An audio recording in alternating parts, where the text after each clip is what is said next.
I just started playing and I was instantly obsessed.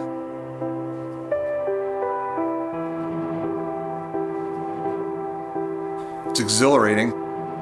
It was so cool because you're combining blades on ice, slippery with a hard puck that can hurt you, and just it's almost like a survival kind of competitive thing, and I'm highly competitive. When I'm out there on the ice, everything goes away. It's like a release for me, and no matter what's going on, I just don't think about anything but where's the puck and who's coming after me.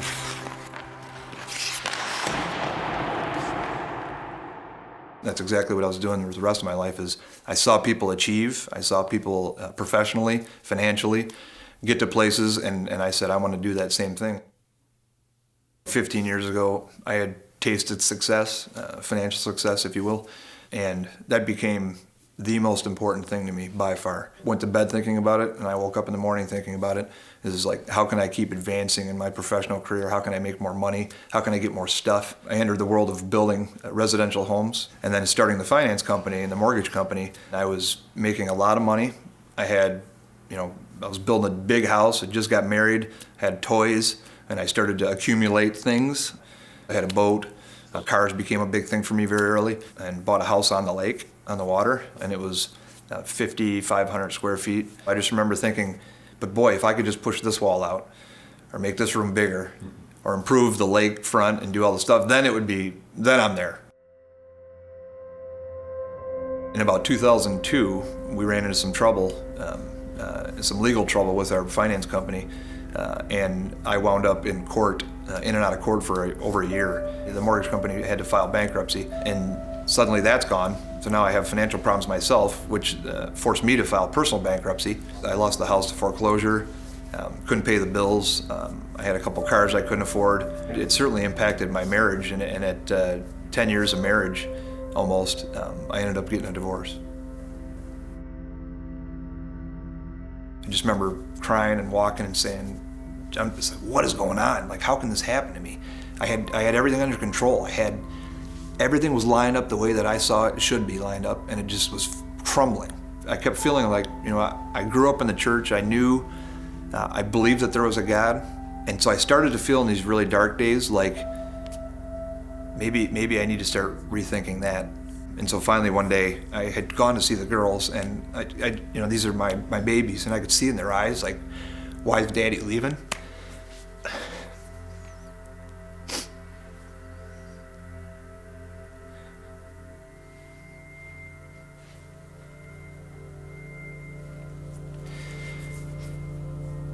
And I just remember standing there,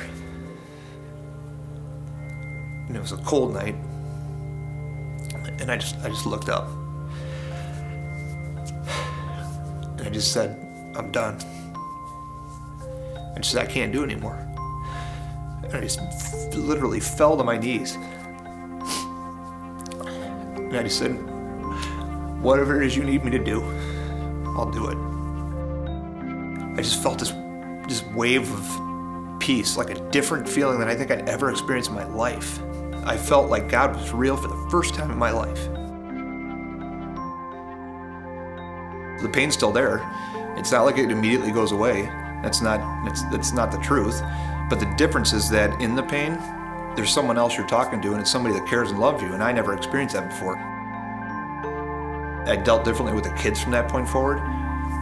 My interactions with them were more like, I need to put in my time so I look like a good dad, and now I'm sitting with it, and I'm just loving it. Thanks for being good today. You're awesome. You're the best. Craig, my brother, had been going to India for a while now, and he had actually invited me.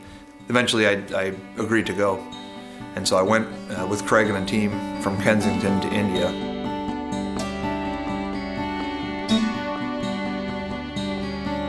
That experience just really turned me around.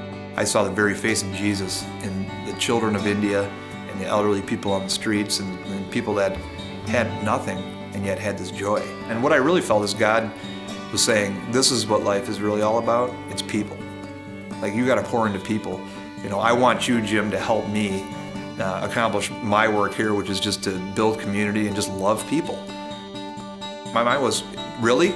Can God actually use me to work with this mission in India? As much as I've ignored him for most of my life, I would say. And the answer turned out to be yes, because I actually did end up working with the mission here in India as the director of Impact India 360. We had a big hospital project that we've been working on for years. We started an elderly home, people that are homeless. We're bringing them in and we're feeding them, have a place to live. We have, a couple hundred orphans in the Grace Children's Home. Are you guys ready? Who let the dogs out? Who let the dogs out? That's what blows me away, is when you see these kids smile. It's just huge. It's like they beam. Hey everybody. How you doing? Good, how are you? Now I'm teaching a class out at Kensington. That's been an awesome experience. And if you would have told me that 10 years ago, first of all, I would have laughed, and then I would just turn around and said, "You're nuts," and probably never talk to you again, because that was so far removed from anybody that I was, who I care, anything I cared about. And so to think that I'm doing that now, it just shows God's grace. Well, if I reflect on it, the one thing that stands out the most to me is that it's two different lives, and I'm two different people. There's a part of me that says, man, I wish I hadn't gone through that. But the reality of it is, where I am now, I don't regret it. When I had faith in myself, I was never free. As a matter of fact, I was the opposite. I was owned by everything that I thought I owned. When I turned to God, when I surrendered and gave my life to Him and started to serve Him, there's freedom everywhere. There's freedom in not caring about stuff. There's freedom in not worrying about what people think about you. Success for me now is defined by how many people's lives I can help transform by doing the work of God. That's my success. My success is the people in India. Same thing here. When I'm teaching a class or in my own life and my daughters, am I impacting their perspective and their faith? Is their faith growing as a result of who I am in God?